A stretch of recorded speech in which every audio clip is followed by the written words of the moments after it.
നമ്മളിപ്പോൾ നിൽക്കുന്നത് നമ്മുടെ ജിമ്മിലാണ് ഗൈസ്. ഇപ്പോൾ ഇവിടെ പുതിയ മെഷീൻ വരുവാണല്ലേ. കണ്ടോ ഗൈസ്, അവിടെ മെഷീൻസ് ഒക്കെ സെറ്റപ്പ് കൊണ്ടുവരുവാണ്. അപ്പം നാളെ ഞാൻ ക്ലിയർ ആയിട്ട് കാണിച്ചു തരുന്നത് ഗൈസ്. ബൈ.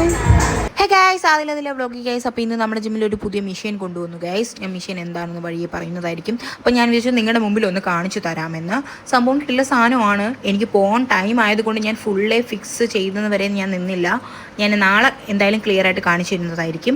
സോ നമ്മുടെ കോച്ച് വർക്കൗട്ടും കാര്യങ്ങളും ഒക്കെ പറഞ്ഞു കൊടുക്കുന്നതാണ് നിങ്ങൾ ഈ കാണുന്നത്. നമുക്ക് ഒരുപാട് കോച്ചുമാരുണ്ട് ഗൈസ്. അപ്പോൾ ഇത് വിങ്സിനുള്ള മെഷീനാണ് ഗൈസ്. ഞാൻ ചോദിച്ച് മനസ്സിലാക്കി. വിങ്സിനുള്ള മെഷീനാണ് സെറ്റ് ചെയ്തുകൊണ്ടിരിക്കുന്നത്. ഇവിടെ പോകെ നല്ല നല്ല വെറൈറ്റീസ് ഓഫ് മെഷീൻസ് വരുന്നുണ്ട്. നമ്മുടെ കോച്ച് ഇവിടെ വർക്കൗട്ട് ചെയ്തുകൊണ്ടിരിക്കുകയാണ് ഗൈസ്. മെഷീൻ വാങ്ങിയപ്പോൾ നമുക്കിത് ഈ സാധനം കിട്ടി. ഇത് ആരെ പൊട്ടിച്ച് കളിക്കുന്നതെന്ന് കണ്ടുകൊണ്ടിരുന്നത് നമ്മുടെ സ്വന്തം കോച്ചാണ് ഗൈസ്. നമ്മൾ രണ്ടുപേരും കൂടി കോച്ച് ഫസ്റ്റ് പൊടിച്ച് കളിക്കുവാണ്. ഞാൻ പിന്നെ ജസ്റ്റ് കമ്പനിക്ക് വന്നതാണ്. Hi hi.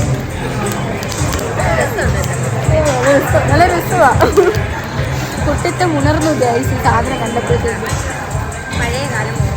അതെ, നമ്മൾ എത്ര വലുതായി നമ്മൾക്ക് കുട്ടിത്തം കാണത്തുള്ളൂ ഗൈസ്. വേറെ ഒരാളെ കാണിച്ചിട്ടുണ്ട്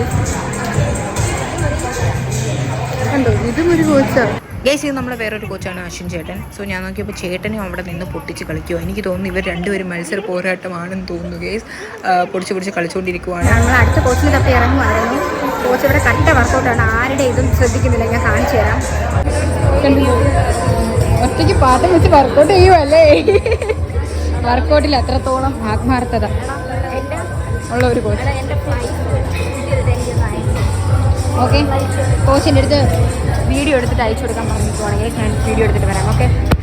അങ്ങനെ നമ്മൾ കോച്ചിന് നല്ല വീഡിയോസൊക്കെ എടുത്ത് കൊടുത്തു ഗൈസ്. അത് കഴിഞ്ഞ് എൻ്റെ വർക്കൗട്ട് കഴിഞ്ഞു. ഞാൻ സ്ട്രെച്ച് ചെയ്തു. പിന്നെ അവിടെ ജസ്റ്റ് ഒന്ന് പ്രോട്ടീൻ കുടിക്കുന്ന ടൈം കൊണ്ട് ഞാനൊന്ന് ജിം ഒന്ന് ചുറ്റിച്ച് വീഡിയോ എടുക്കാമെന്ന് വിചാരിച്ചു. സോ അങ്ങനെ എടുക്കുന്നതാണ്. ഓണത്തിന് മുമ്പ് നല്ല തിരക്കായിരുന്നു. ഇപ്പം നല്ല തിരക്ക് കുറഞ്ഞു ഗൈസ് ഓണം കഴിഞ്ഞതിന് ശേഷം. പിന്നെ ഞാൻ പ്രോട്ടീൻ കുടിച്ചു, വീട്ടിലേക്ക് വന്നു. അപ്പോൾ ഇന്ന് അത്രയേ ഉള്ളൂ ഗൈസ്. ജസ്റ്റ് ഒരു വീഡിയോ എടുക്കണമെന്ന് വിചാരിച്ചെടുത്തതേ ഉള്ളൂ. അപ്പോൾ എൻ്റെ ചാനൽ ഇഷ്ടപ്പെട്ടെങ്കിൽ ലൈക്ക്, ഷെയർ ആൻഡ് സബ്സ്ക്രൈബ്. അപ്പോൾ അത്രയേ ഉള്ളൂ ഗൈസ്. ബൈ.